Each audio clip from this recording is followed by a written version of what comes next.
గురించి భూభారతి చట్టం ఏం తీసుకొచ్చింది, ధరణిలో నా సమస్యలు ఎందుకు పరిష్కారం కాలేదు, తర్వాత భూభారతి ఎలా అవుతుంది, ఇది చూడడానికి అండ్ అర్థం చేసుకోవడానికి మీరు అందరూ రావడం జరిగింది.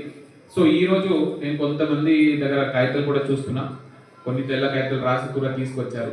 సో ఈ రోజు తీసుకుంటే కూడా మనం సెకండ్ రోజు నుంచి ఇప్పుడే ఎమ్మెల్సీ గారు చెప్పినట్టు మనం నెక్స్ట్ నెల వచ్చే నెలలో ఒక పైలట్ మండల్గా తీసుకోవడం జరుగుతుంది. ఆ పైలట్ మండల్ తర్వాత దాని నుంచి ఏమైనా మనం మార్పు చేర్పు చేసుకోవాలి, ఫీడ్బ్యాక్ తీసుకొని దానికి జూన్ 2 నుంచి 100% అన్ని గ్రామాలకి మనం వెళ్తాం. సో దానికి కూడా సపరేట్గా టీమ్స్ పెట్టి, అంటే ఎంఆర్ఓ టీం ఒకటి ఉంటాయి, డిటి టీము, సో ఆ రకంగా డిఫరెంట్ టీమ్స్ చేస్తూ గ్రామానికి ఒక ప్రణాళిక తయారు చేస్తూ మేము ముందుకు పోతాం. సో దీంట్లో కూడా వేరే వేరే కేటగిరీస్ ఇష్యూస్ ఉంటాయి. సో ఇప్పుడు అందరికి మళ్ళీ నేను రిపీట్ చేయను కానీ ఇప్పుడే ఏసీఎల్బి అడిషనల్ కలెక్టర్ గారు చెప్పినట్టు సాధామైన కేసెస్ ఉంటాయి, లేకపోతే మన దగ్గర సాధారణ కేసెస్ కూడా చాలా ఉన్నాయి, ఒక్కొక్క మండలానికి ఎక్కువ ఉంది. తర్వాత TM33 మన దాంట్లో ఉండే దానికి ఎక్స్టెంట్ కరెక్షన్ ఉండొచ్చు, తర్వాత POB ఉండొచ్చు, లేదంటే పాత పాస్బుక్ ఉన్నాయి, నాకు కొత్త పాస్బుక్ రాలేదు, ఆ రకం కొన్ని ఇష్యూస్ ఉండొచ్చు. వారసత్వంలో గొడవ ఉన్న తమ్ముడికి అన్ని పోయింది, అన్నకి ఏం రాలేదు, ఆ రకంగా ఉండొచ్చు.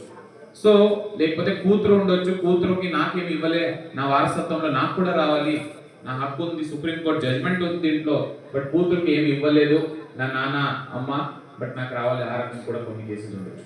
సో ఈ రకంగా అన్ని రకాల కేసులు ఉంటాయి. సో కొన్ని ఒక 10 సంవత్సరం నుంచి ఉండొచ్చు, కొద్ది 25 సంవత్సరం నుంచి ఉండొచ్చు, కొన్ని LRP నుంచి ఇమీడియట్ గా మనం LRP అయినాక ధరణి అయినాక తప్పు పేరు పడిన తర్వాత కూడా ఉండొచ్చు. సో ఇది అన్ని విషయాల గురించి డిఫరెంట్ కేటగిరీస్ లో వెళ్ళి, అంటే మీ నుంచి మనం తీసుకున్న తర్వాత అది పరిష్కారం అవుతుందా లేదా చూడాలని మనం ఆన్లైన్ సిస్టమ్ పెట్టి జూన్ 2 నుంచి గ్రామానికి వచ్చి మీ నుంచినే ఒక మంచి ఫార్మాట్ లో కలెక్ట్ చేస్తాం. డేటా ఏం ఇష్యూ ఉంది కరెక్ట్ గా రాస్తూ తీసుకొని అక్కడ అయ్యేది అక్కడనే చేసేస్తాం. అంటే 3-4 days లో అయ్యేది పని అక్కడ ఇమీడియట్లీ ఏమైనా ఎంక్వైరీ చేస్తూ మనం చేయాల్సిందే ఇమీడియట్లీ చేయడం జరుగుతుంది. లేదంటే కొన్ని దాంట్లో సర్వే చేయాల్సి ఉంటాయి. సో దానికి కూడా మనం సపరేట్ గా ప్రణాళిక తయారు చేస్తూ అది కొంత సమయంలో మనం చేసేస్తాం. సో ఈ రకంగా మానిటరింగ్ జరుగుతుంది.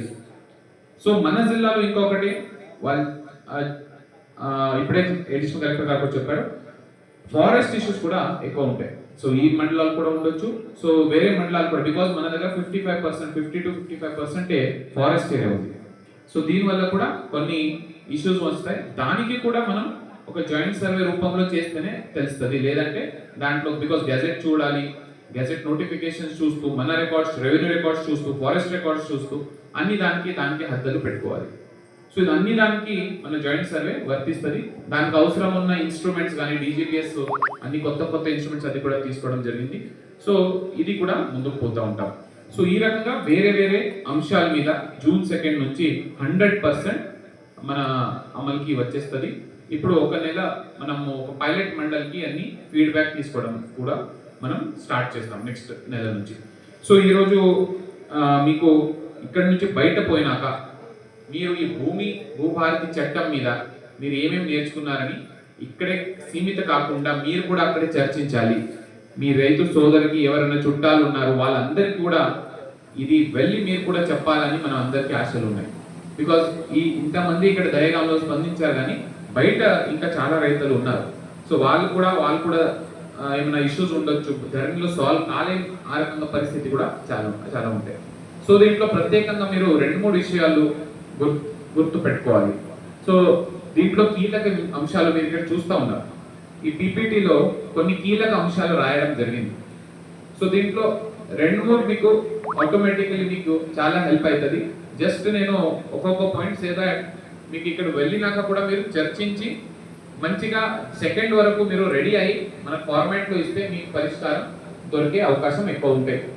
సో హక్కులు రికార్డులు తప్పులు సవరణకు అవకాశం. సో ఇప్పుడు 14 ఏప్రిల్ నుంచి 1 సంవత్సరం వరకు మీ రికార్డ్ ఆఫ్ రైట్స్ లో ఏమైనా తప్పు జరిగి ఉంటే, పేరు ఎవరిదైనా వచ్చింది, ఇప్పుడే ఒకరు చెప్పారు నా పేరు లేదు వేరే వాళ్ళ పేరు కూడా వచ్చింది అని,